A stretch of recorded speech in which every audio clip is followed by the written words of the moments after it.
ብዙዎቿን ይዛ ወደ በረሃ ተሰደደች። ለቀቀች። ከበሽታው ለማምለጥ ወረርሽ ነገር ነው።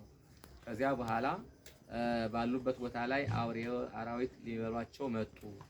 ሲመጡባቸው አውሬ ሲከባቸው በረሃ ላይ ጫካ ላይ ስለነበረ እነዚያን አራዊቶች ስመ እግዚአብሔር ጠርታ አራዊቶቹ ሸሹላት፣ ራቁላት። እዚህ በኋላ በዓለም ሁኜ ይሄን በዓለም እያለሁኝ እኔ ስመ እግዚአብሔር ጠርቼ አራዊት እንደዚህ ካባረርኩ ጌታዬንማ በገዳም ተወስኜ በጾም በጸሎት ሁኜ ባገለግለውማ ምን ያህል ክብር ይሰጠኛል በማለት የክርስቶስ ፍቅር ጨምሮ በልቧ አደረ። ከዚያ በኋላ ከዚያ በረሃ ሸሽተው ደግሞ ወደ አንድ ቦታ ሲሄዱ አንዲት ባዶ ቤት አገኙ ይላል። ከዚያ ወንድሟን ተሸክማ ነው የምትጓዘው። በሽተኛ ወንድሟ መንቀሳቀስ አይችልም።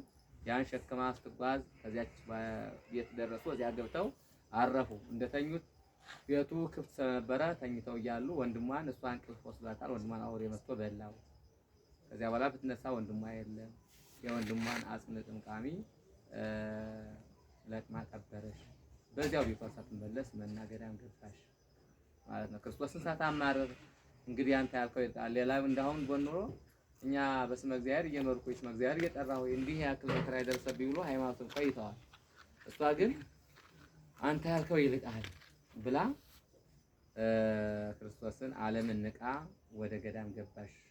ከብዙ ዓመት ከቆየች በኋላ ቤተሰቦቿን ባለቤቷ በትዳር ያገባሽ በኋላ አባቷን ቢያስጨንቀው ምስኪና አንጣ እያለ ቢያስጨንቀው ሄደሽ በኋላ እንዴት እንዲያድርገሽ ሄድሽ አለሽ። አይ እኔ ይሄን ዓለም ትቼዋለሁ፣ አይረባኝም፣ አይጠቅመኝም እና ወንድሜ ደግሞ የመሰለሽን አግብቶ መኖር ይችላል ስትል አይ እንግዲህ አንቺ በድለሽዋል፣ አንቺ ነሽ ጋብቻውን ፍስለሽ፣ ስለዚህ መላ ንብረትሽ የአንቺ ንብረት ለሱ ይሆን አልባት ይሁን ብላ ላሞቿን በሮቿን ለባሏ ትሳ እሷ እናቷን ተስክራ እንደገና ወደ ገዳም ገባሽ።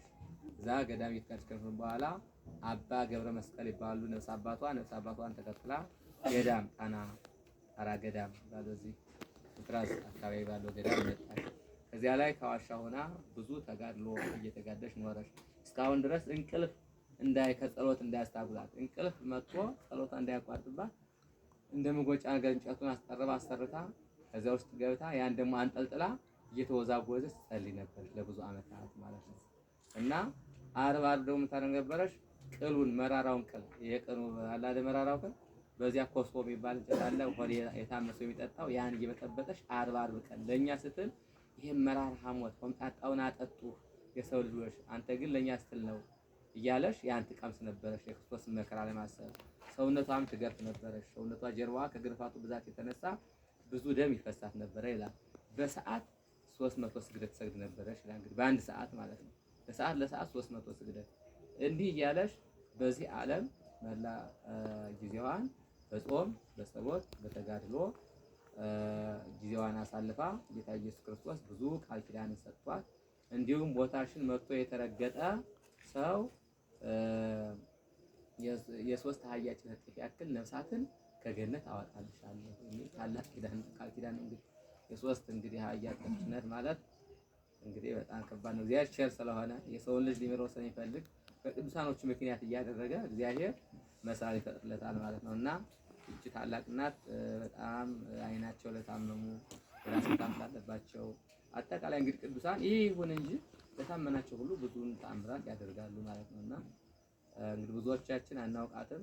በዜና እንኳን እንሰማለን ዜና ማርያም ስትባል ግን ሂዶ ያየ ሰው የአካባቢ ተወላጅ ካልሆነ በቀር የሚያውቃት የለም ማለት ነው። እንግዲህ ሂዳችሁ እንግዲህ እግዚአብሔር ፈቅዶልን ቦታዋን ለመርገጥ እግዚአብሔር ካበቃን ከአዲስ ዘመን 20 ኪሎ ሜትር ትገኛለሽ ነው የሚለው ገሎ 20 ኪሎ ሜትር ትገኛለሽና በዚያ ቦታዋም ደሪጻ አሁን ደሪጣ ነው የሚባለው። ደሪጻ የተባለበት ምክንያት ኮሶውን ፈጭታ ከመራራው ቅል አድርጋ ስጠጣ ስለነበረች ፈጭታ ማለት ደረጸ አይደለም ይለው እና ደሪጻ የሚባለው ነው። አሁን እየቆየ ሲመጣ ደሪጣ ተብሎ ይጠራል ማለት ነው ቀበሌው። እና በዛ ሄደን እንግዲህ ነሐሴ 30 ረፍቷ ነው ብለናል። ግንቦት 30 ደግሞ ምኗ ነው ልደቷ ነው ማለት ነው።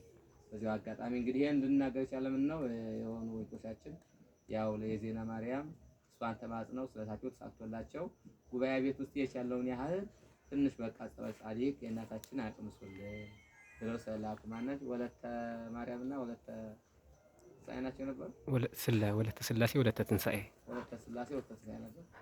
ወለተ ስላሴና ወለተ ትንሣኤ ይባላሉ። በጸሎታችሁ ስዋቸው የቅዱስ ጊዮርጊስ ስዕልም በእነሱ በመራው ተስሎ ተገዝቶ መጥቷል። ቅዱስ ጊዮርጊስ እጅግ ለቤተክርስቲያናችን ታላቅ ሁኔታ ያለው ሰማዕት ነው።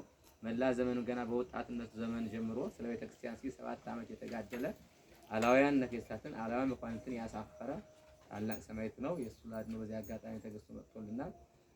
ይሄ ግን ሲሆን እንግዲህ የእመቤታችን ላድኖ አለ፣ የቅዱስ ያሬድ አለ፣ ያው ነገሩ መንፈስ ቅዱስ አለ። ከዚህ ላይ ጥንቃቄ ማድረግ ይኖርብናል። ለስዕሎቹ ክብር ከሰጠነ ለስዕሎቹ የሚገባቸውን ነገር ከሰጠነ እንግዲህ በስዕል ብዙ ተዋሽ ትሩፋት የተደረገላቸው እንግዲህ እቺ ማናት የጸደኒያዋ ማረታ በማረታ ቤት እንግዲህ የእመቤታችን ፍቅር ስዕል ያደረገች ተአምር ታውቃላችሁ።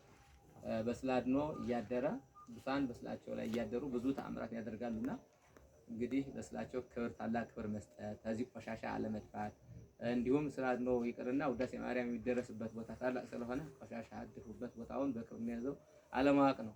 ባለማወቅ ሁሉ ብዙ ነገር እናደርጋለን፣ ግን ካወቅነ ደግሞ እንተዋለን ማለት ነው። የልብስ ጣቢ ይሄ ቆሻሻ ምናምን መጥፋት በዚህ አካባቢ ጥሩ አይደለም። አንደኛ የውዳሴ ማርያማችን ዳዊት እንደገበት ታላቅ ጸሎት የሚደረስበት ቦታ እስከሆነ ድረስ ቦታውን አክብሮ መያዝ ነው።